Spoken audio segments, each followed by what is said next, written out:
Hello student, my name is Kishore Kumar and I am gonna teach you business study. And आज का हमारा topic रहेगा MCQ question and the case study. ये previous topic के ऊपर है। सो स्टार्ट करते हैं कि MCQ question and the case study. One of the concept, एक कॉन्सेप्ट है जो कि फाइनेंशियल, अब यहाँ से एक वर्ड तो आपको ये पता चला, जो कि financial management takes into consideration, इसका ध्यान रखती है किसका? ग्रोथ का, परफॉर्मेंस का, इन्वेस्टमेंट का, रिक्वायरमेंट ऑफ फंड, कितना पैसा चाहिए। ये कौन सा कॉन्सेप्ट है? देखिए, आपने अगर पिछले में अच्छे से देखा है कि पैसा चाहिए, कब चाहिए, कितना पैसा इन्वेस्ट करना है, पैसे की रिक्वायरमेंट क्या है, शॉर्टेज भी नहीं आनी चाहिए, एक्सेस भी नहीं होना चाहिए। तो ये कॉन्सेप्ट कौन सा है आपको आइडेंटिफाई करना है। Identify the concept. अब ढूंढना है आपको ये कौन सा क्या फाइनेंशियल मैनेजमेंट है? नहीं है।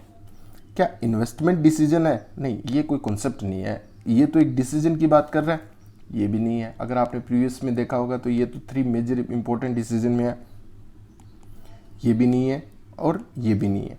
कैपिटल स्ट्रक्चर हम आगे करेंगे। क्या फाइनेंशियल प्लानिंग की बात चल रही है? Yes, this is the correct answer. आपको पता है जब हम बात करते हैं पैसे की, कि पैसा ग्रोथ को देखते हुए, परफॉर्मेंस को देखते हुए कहाँ इन्वेस्ट करना है, कब इसकी रिक्वायरमेंट होगी, कितना हमें रेज करना है, एक फोरकास्ट, एक एस्टिमेशन निकालते हैं, एक ब्लूप्रिंट तैयार करते हैं। तो ये हमारे पास में इसका डी करेक्ट आंसर है। सेकंड क्वेश्चन, फाइनेंशियल प्लानिंग क्या है? फाइनेंशियल प्लानिंग इज सेम, क्या दोनों में कोई फर्क नहीं है? फाइनेंशियल मैनेजमेंट और फाइनेंशियल प्लानिंग में? बिल्कुल गलत। Part of financial management. क्या ये बात सही लगती है आपको कि फाइनेंशियल मैनेजमेंट का ही फाइनेंशियल प्लानिंग एक पार्ट है? ऑफ कोर्स ये बिल्कुल सही बात है। सो इसका आंसर है डी। नन भी नहीं होगा, सेम भी, डिसीजन भी नहीं होगा, तो इसका आंसर है बी। केस स्टडी देखते हैं। Rohan inherited a very large area of agriculture land in Haryana. After death of his grandfather, he planned to sell his piece of land, use the money. अब ये पैसा बेच के ज़मीन का क्या इस्तेमाल करने वाला है? आप, क्योंकि इसके ग्रैंडफादर की डेथ हो चुकी है, उसने वो ज़मीन थी वो बेच दी, अब इसको कहाँ इस्तेमाल करना? सेटअप है स्मॉल स्केल पेपर फैक्ट्री, यानी एक बिजनेस को स्टार्ट करना चाहता है वो। ठीक है। ही कंसल्टेड फ्रेंड रमेश, उसने अपने फ्रेंड से बात की, who working in a financial, एक बात तो यहाँ से आपको हिंट हो जानी चाहिए कि financial chapter number 9 consultancy form, ये यहाँ से क्लिक होना चाहिए। Ramesh help him to prepare blueprint. अब रमेश ने क्या किया? हेल्प की हिज फ्यूचर बिजनेस, की आने वाले टाइम में आपके बिजनेस में क्या क्या होने वाला है, कैसे आपका ऑपरेशन चलेगा, क्या, यानी कि अनुमान लगाया बिजनेस के रिलेटेड कंसर्न, जितने भी एस्पेक्ट हैं, जितना भी उसके अंदर, इनसे रिलेटेड कि सेल कितनी होगी। रमेश ने उसके फ्यूचर में क्या कुछ होने वाला है, उसके बिजनेस में फ्यूचर के हिसाब से देखते हुए एक ब्लूप्रिंट बना लिया। तो रमेश ने एक ब्लूप्रिंट तैयार किया है कि उसका आने वाले टाइम में, फ्यूचर में उसका बिजनेस क्या रहने वाला है, कैसे स्टैंड करेगा, क्या उसमें इंक्रीज होगा, क्या डिक्रीज होगा। एक एस्टिमेशन के आधार पर एक ब्लूप्रिंट तैयार किया उसके बिजनेस का, on the basis of sale forecast. कैसे कि 5 साल में ये ब्लूप्रिंट किस बेस पे तैयार हो? 5 साल में सेल क्या होने वाली है। अगर मैं आपको ये कहूँ कि फोरकास्ट, ये वर्ड आपको यहाँ से दिमाग में होना चाहिए कि फोरकास्ट कहाँ पर पढ़ा था आपने? एस्टिमेट, ये वर्ड आपने कहाँ पढ़ा था?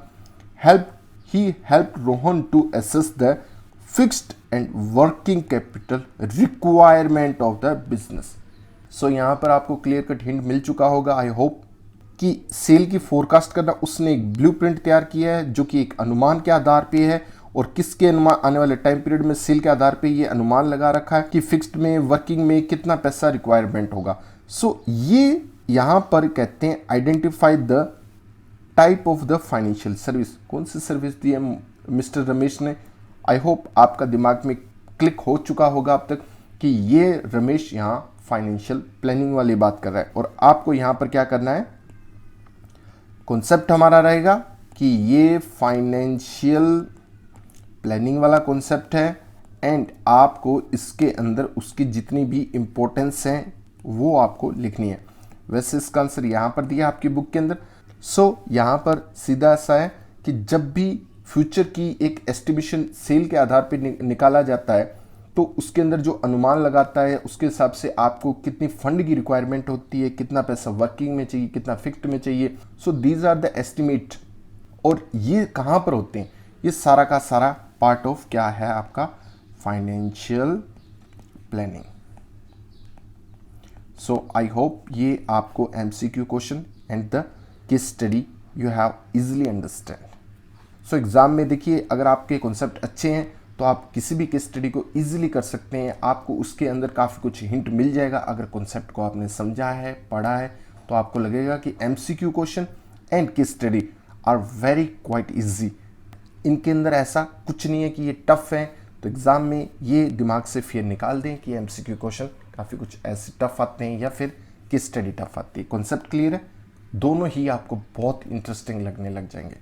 So thank you very much.